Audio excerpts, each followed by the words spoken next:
Moja ya timu kubwa barani Afrika na ni moja ya timu zenye hadhi ya nyota 5 katika timu 6 Afrika, basi huwezi kuiacha kuitaja Wydad Athletic Club almaarufu kama Wydad Casablanca kutoka jijini Casablanca, Morocco.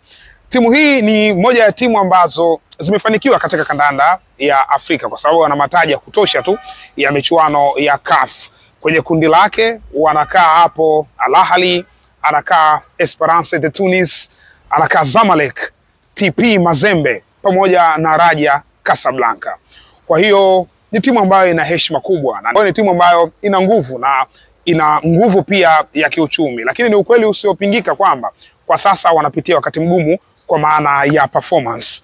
Lakini katika kuifanya timu yao kurudi tena katika makali, walisajili kocha mpya kuelekea mwanzoni mwa msimu huu wa 2024-25, Rulani Mokwena kutoka Afrika Kusini, ambaye ametolewa kwenye kikosi cha Mamelodi Sundowns. Baada ya kufika Wydad, mambo hayakwenda vizuri, Rulani akatimuliwa, lakini Wydad yenyewe pia haijawa na performance nzuri, lakini walisajili pia nyota mbalimbali kutoka maeneo mbalimbali ya Afrika ikiwemo Tanzania. Suleiman Mwalimu, huyu ni nyota wa kimataifa Tanzania, ni mshambuliaji wa kati ambaye performance bora zaidi alionyesha akiwa katika ligi ya Zanzibar.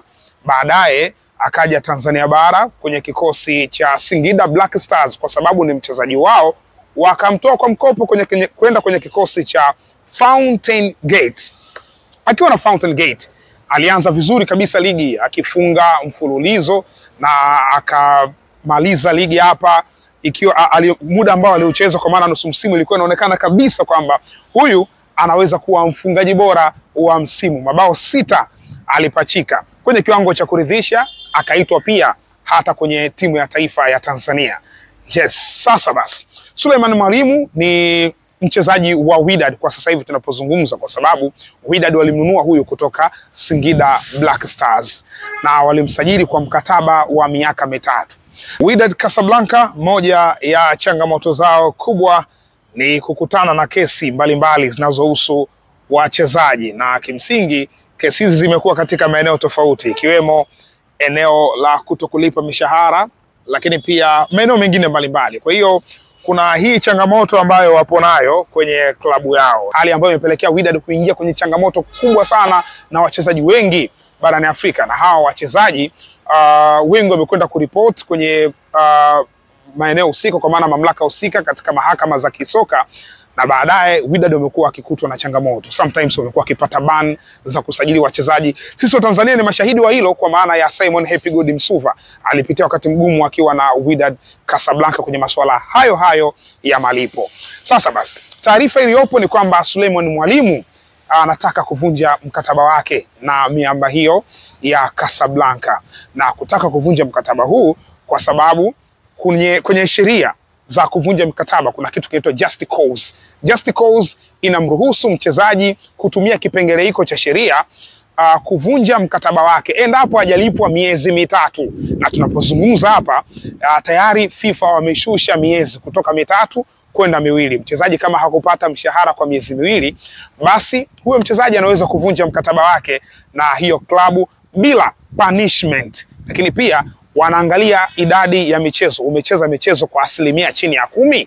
Sasa Suleiman Mwalimu tangu ameingia kwenye kikosi cha Wydad Casablanca, asilimia kubwa amekuwa akikaa bench. Zipo mechi chache ambazo amecheza, lakini mchezaji ambaye kutokana na umri wake na ugumu wa ligi ya Morocco wamekuwa akimtolea bench kwa ajili ya kumpa muda zaidi, wakiamini ni material ambayo pengine sio katika msimu huu, labda msimu ujao anaweza kuwa bora zaidi. Kwa hiyo Suleiman Mwalimu amekuwa akipitia wakati mgumu kwa maana ya kupata nafasi kwenye kikosi cha Wydad, hali ambayo imepelekea pia hata Wydad wenyewe kuingia kwenye hiyo changamoto ya kutokulipa mishahara. Kwa hiyo taarifa ambayo imenifikia ni kwamba mishahara hajalipwa kwa kipindi cha miezi 3. Lakini pia ili jambo lilikuwepo hata kwa Rulani Mokwena, kwa maana ya kocha wa Wydad kwa wakati huo, na yeye pia iliwahi kuripotiwa na baadhi ya vyanzo kwamba hajalipwa kwa kipindi cha miezi 8. Just imagine, miezi 8 mchezaji kocha hajalipwa mshahara, anapitia ugumu kwa kiwango gani kwa miezi hiyo yote 8 mpaka baadaye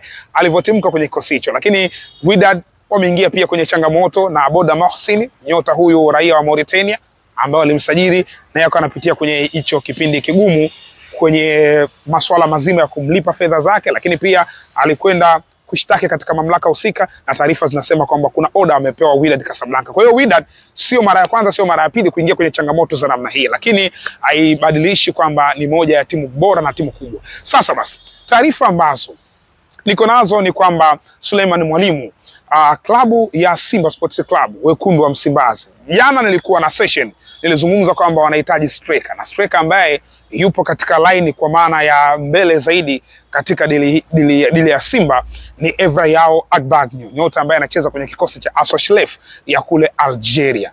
Sasa basi, katika session ya jana nilisema kwamba huyu Evra Agbagnio, moja ya klabu ambazo zinamhitaji ni MC Alger ya pale pale Algeria, lakini pia Wydad Casablanca ya Morocco. Wydad ni kama wana struggle katika eneo la mshambuliaji wa mwisho, wamekosa yule mshambuliaji ambaye anawapa uhakika wa kufunga mabao. Sasa basi, Wydad wanamhitaji huyu Yao Evra Agbagnio. Kama itatokea nyota huyu wa kimataifa wa Togo atakwenda Wydad, maana yake ni kwamba Simba itakuwa wameshindwa kupata huduma yake, hivyo atalazimika kutafuta nyota mwingine. Sasa Suleiman Mwalimu ni nyota ambaye tayari ameshathibitisha ubora wake akiwa ndani ya ardhi ya Tanzania. Akiwa na Wydad huko mambo hayaendi vizuri sana, lakini ndani ya Tanzania aliondoka hapa akiwa na performance bora aliyokuwa akionyesha katika ligi yetu ya NBC. Sasa Simba inazungumzwa kwamba wanahitaji huduma yake, na namna ya kuhitaji huduma yake, ikumbukwe huyu mchezaji ni wa Wydad. Naangalia Suleiman Mwalimu na hatima yake itakuwaje, kwa sababu tetesi zinazungumza kwamba anataka kuvunja mkataba wake na ana uwezo kuvunja bila punishment. Kwa hiyo ni kama fisi ananyemelea mzoga hivi, muda wowote utaanguka ili aweze kufanya kitu. Kwa hiyo hii ni taarifa ambayo niko nayo. Lakini upande wa pili wa shilingi, klabu ya Singida Black Stars na wenyewe hawajapata fedha yao kutoka kwa Wydad Casablanca. Hivyo na wao wamefanya jitihada za kutosha ili kupata fedha yao, lakini mambo yamekuwa magumu kwa wao kuweza kupata hiyo fedha, lakini bado muda upo.